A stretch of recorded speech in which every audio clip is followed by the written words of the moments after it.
Hello everybody, welcome back to another one of these videos. Today we're going to be playing a new game called Dicey Dungeons. We'll go ahead and get into it real quick. So, just click into this.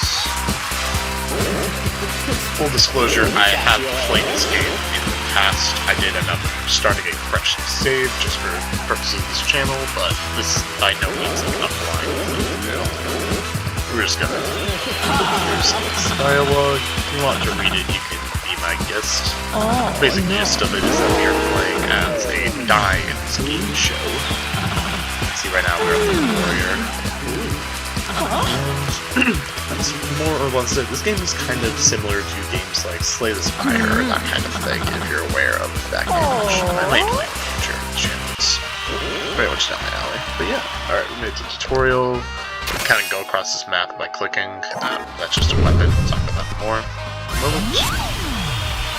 The main purpose of this game is you basically just have to fight through a series of floors and eventually beat the boss at the bottom. Alright. So you can see here, we roll dice for our attacks, and you can drag and put them into your equipment to do certain effects. So like this one, for instance, you can see here has a blank space on both of these. What that means is that the number that you input there will be used in this bottom area here. So this one's saying, for instance, I do 5 damage here. Yeah, I don't know if I need to tutorialize it myself. It seems like a big experience for me. These numbers are a counter. The idea is you just have to, eventually we're able to get it down to, yeah, 0, it'll do the effect. See, this is the warrior special ability. It's called combat reroll. It allows you to die and reroll it. I think this one's scripted again. Yep. So anyway, that's just kind of how this game works. And I can see here it's giving me back my health and stuff. Give me health. So there we are. Yeah, you take damage and charge up your limit break. Fury doubles your extra action. So you can see it just happens twice. Anyway, that was.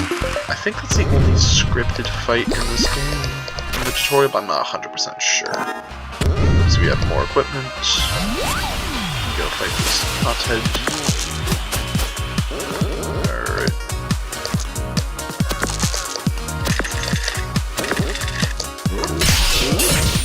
So anyway, that's just kind of, yeah, this is just a basic rundown of how this game works.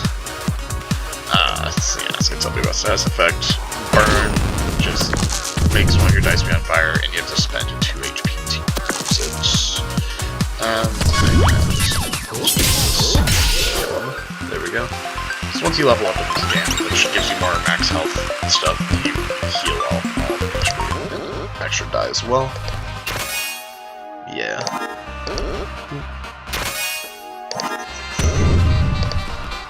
I just gotta fight Jester. It's the last encounter. It's generally pretty easy, but yeah.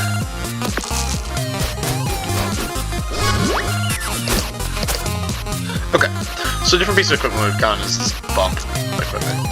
There is a lot of equipment that'll modify your dice around the way your dice attack. So, yeah, it's pretty convenient. It's a shame though that it landed on with his even dice because you can't use it, so it's not gonna take the HP that you expect. That's okay.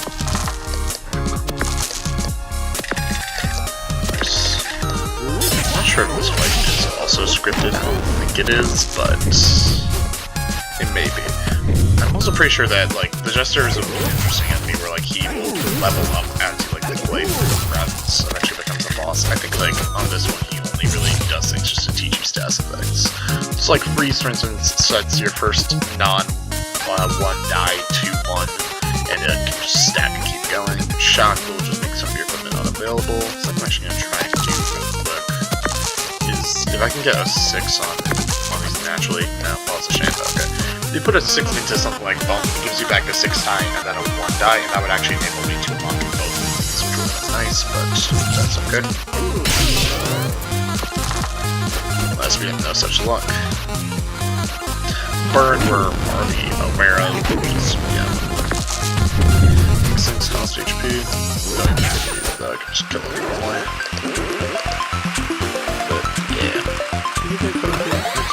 I do. Okay. I wonder if the next world will just have less enemies then or something. Because, like, they do have it set up where if you fight all of the enemies, you level up exactly to the max level.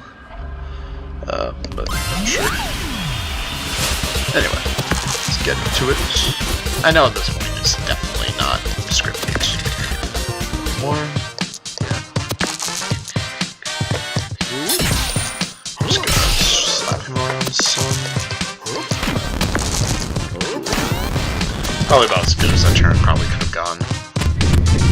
Marshmallow is definitely one of the more annoying fights in the game early on, especially just because he can kind of use stats effects. Rather, he has a lot of different stats effects, and oftentimes the way stats effects in this game work. Well, I guess some of them it depends. A lot of the ones you have access to, like freeze and fire, will like modify, especially freeze will modify the dice number, but freeze always sets in some numbers or something. Right. Wow, I realize I can't play this, so it's fine. I have to make this now. I was considering doing something that took me battle ice and double, but that's okay. Kind of a waste anyway, but whatever.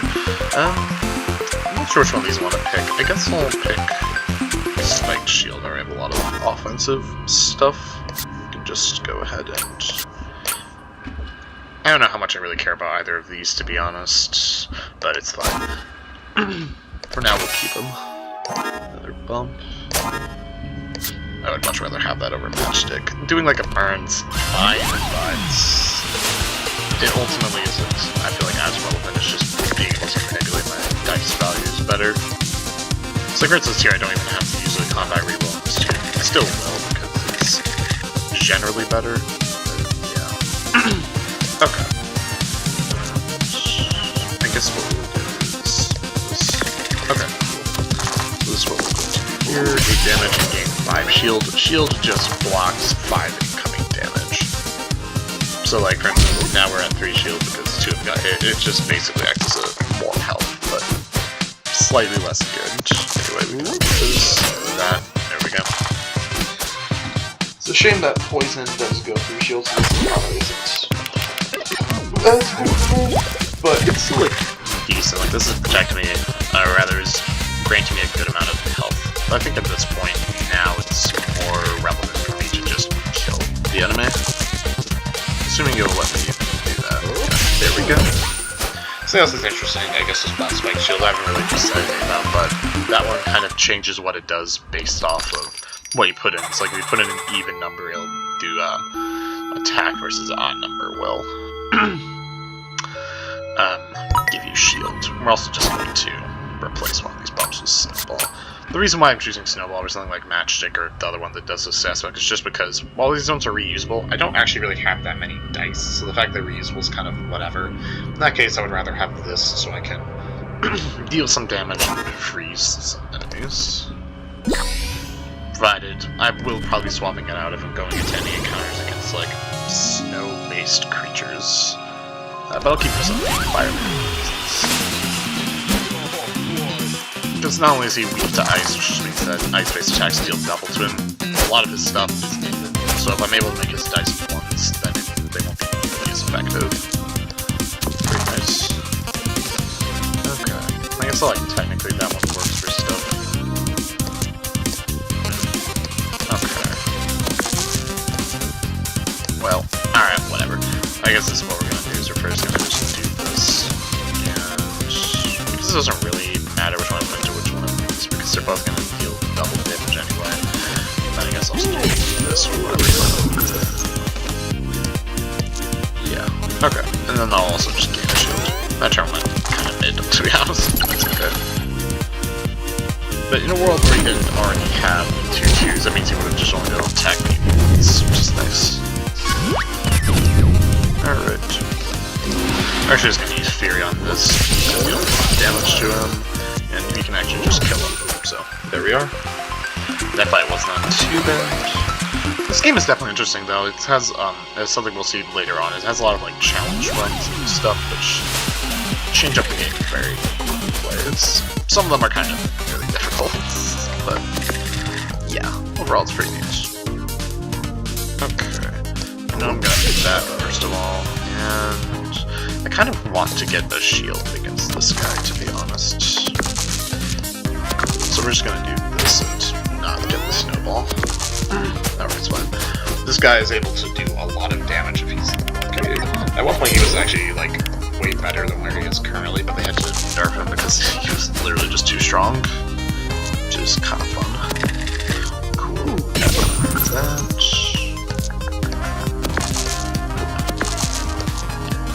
Okay, whatever. I guess we're just going to, yeah, I think it's more worth it just to gain more of a shield for next turn. I should be able to kill him with this, I think, but let's see.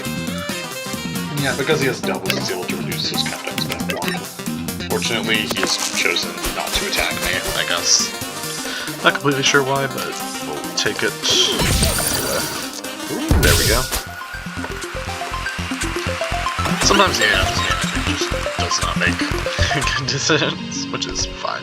Anyway, we're actually going to first buy stuff before upgrading, but yeah, that won't allow us to upgrade stuff. You can see here we have a broadsword, which is pretty good, or a claw.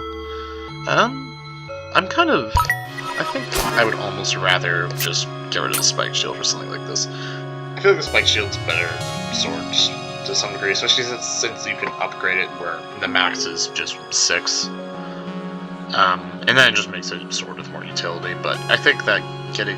I honestly don't know how much I need to worry about getting hit. I feel like I can more so just kind of go for it. How much money do I have? Another 3 gold. Okay. I can't buy claw, which is the only other thing I was thinking about. But, yeah. I think I'll upgrade this battle axe so I can fit more stuff in. For now, we're just going to put these in here and a spike shield or something, because I don't really want to give this guy these powers. Just because I think a lot of this stuff, I know a lot of stuff at least is based off of ones or odd numbers.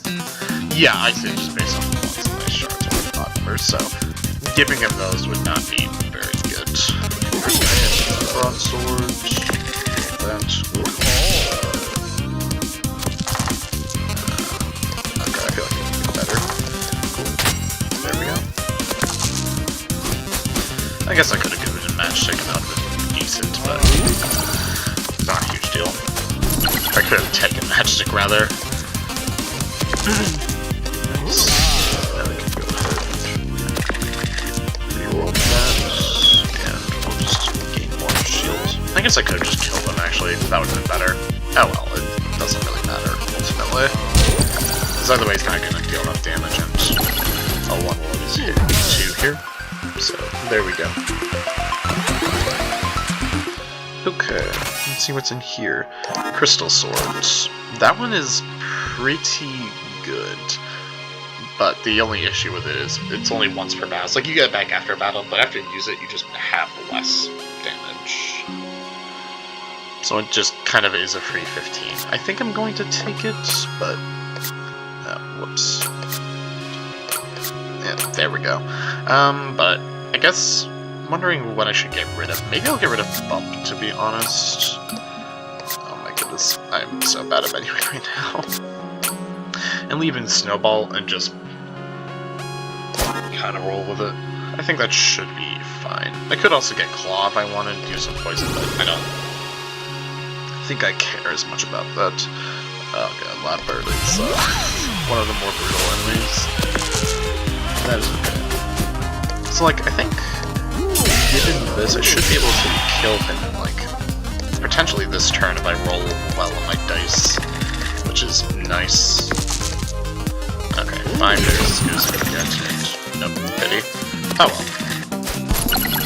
But yeah, like, that's part of the reason why I think Crystal Sword isn't as bad. It's just because kind of, he did hit me for 6 here, but that's all he's going to really hit me for. Well, I guess he'll also hit me for 2 damage with my attack, regardless of what I do, so just kinda gotta do it. But yeah, like that made that fight a lot shorter. Especially against something like Loudbird, where his main thing is he just debuffs you and then is able to avoid your attacks, like being able to kill him quickly would be actually very nice.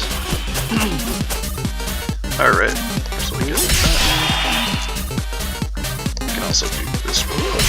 I guess we'll start with this one, because, yeah, alright. Nice. That was very lucky. Yeah. This enemy's main gimmick is that they can just randomize a ton of different weapons and stuff. The random busting crystal is actually nice for me because it's kind of bad. There's like a ton of different crystals, like a lot of which do stats effects and a decent amount of damage, so I'm always happy for to just not get those. Cool.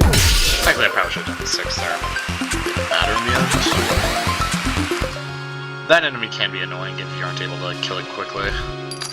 And this one is a trade shop. I would absolutely rather have a staff. I don't think I'm getting used to it, but like, it's much better for me than the match ever was. It just lets you trade if this is for a different piece of equipment. Which can be nice. We're just gonna murder this lab bird real quick. That was about as good as that turn could have went. But yeah, you can see here his equipment's a bit awkward. Weaken, silence, there's some case.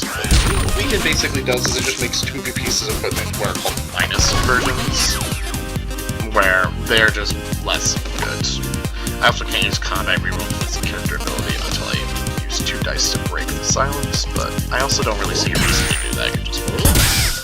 This enemy also has an ability that lets it just dodge on top. So if he's already weakening you, he's got like a ton of stuff bad, and he can deal damage quickly, he can just be incredibly annoying to fight against. Now we can also upgrade one of these. We could make Crystal Sword smaller, which actually I think I'm going to do, because that kind of makes one of its downsides less bad, which is just that it's like takes up a lot of space. So I think in this case what I'll probably do is put back in like maybe I'll put staff. It's fine. Serves as like a good way to just dump dice that are kind of useless otherwise. Yeah. Alright. Let's go ahead and get into it. No, this Rhino Beetle is being assassinated. Could have probably used Fury, but I'm not super worried. I guess we'll see. Maybe I should be.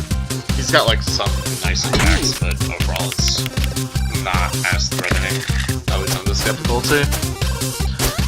Yeah, what locking on dice does means is that one of my first die will just be unusable, which is a bit unfortunate. Not gonna do that though, we just have enough time. Yeah, there we go. There are like a lot of different characters in this game, there's 5 specifically. The warrior tends to be the easiest one because of just its ability to kind of do this kind of thing. I guess I'll upgrade my broadsword, because I could see myself getting rid of staff in the near future if things are better. Like, pea shooter isn't what I would like for, but there are a lot of things for me right now. That's okay. Skeleton, that's right, he curses at me and his 2-handed sword. Okay, this one I might actually try and kill quicker.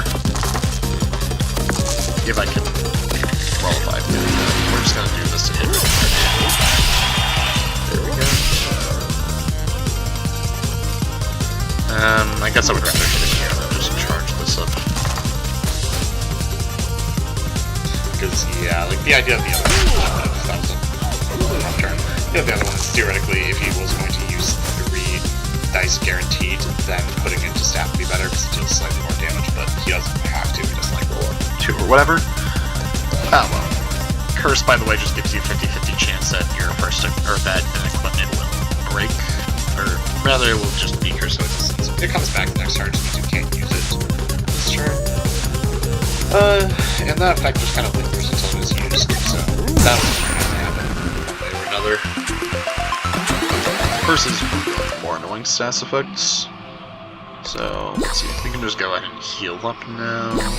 Was there anything good in this shop? I don't know if I actually looked at it. I did, that's right, it has a lightning rod, which is fine. I don't know. It seems not as good for me because I'm trying to act most of my life on the turn too, rather than spending a long time and it was really good. Yeah, I don't know. A lot of, like, there are very few pieces of equipment in this game that are just, like, actually bad. Nice. Hopefully I'll get a 5 next turn. This guy's main gimmick is that he has this thing that needs only 6s and 6s with Midnight Charm, so you just kind of have to be careful with it. Another thing he has, I believe believe it has, yeah, it has 3 uses a turn, so it's just generally pretty effective. That's okay though. I can just end him now before he's able to get his midnight trauma. Alright, so now we can get an equipment upgrade real quick. I guess we'll make staff better. Kind of running out of things to upgrade really at this point, which is good. Game's the boss soon. This is probably the deck I'm bringing into it, unless there's like an outstanding reason I shouldn't.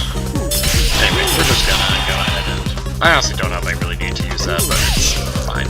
Just kill Aurora.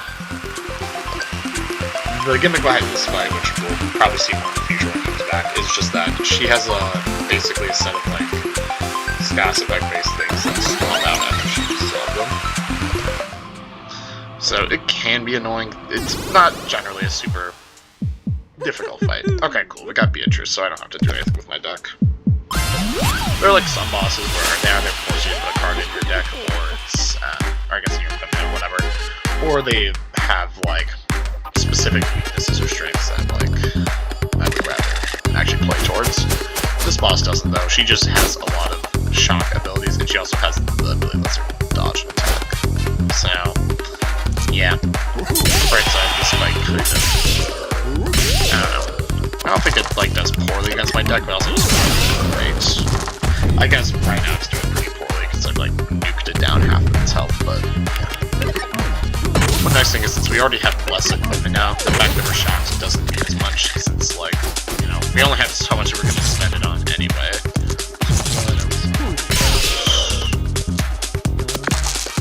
That's pretty good. Okay, so I guess then we'll put a 5 in just do this.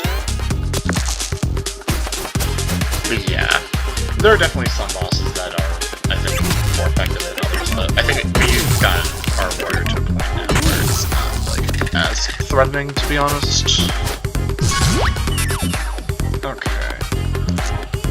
Our weaker attack would be, I guess all of our attacks are good enough. It has a dodge. I guess I'm actually curious, does this mean that one of them will still hit? Yep, it does.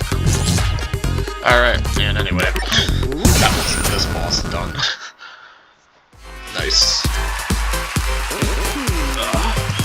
So anyway, now that we've defeated the game show, we can actually take a nice reward. So we can take a spin to try and get one. Yep, we get a chance to spin the wheel. Build a warrior's host design, which I think, I don't know, this was something like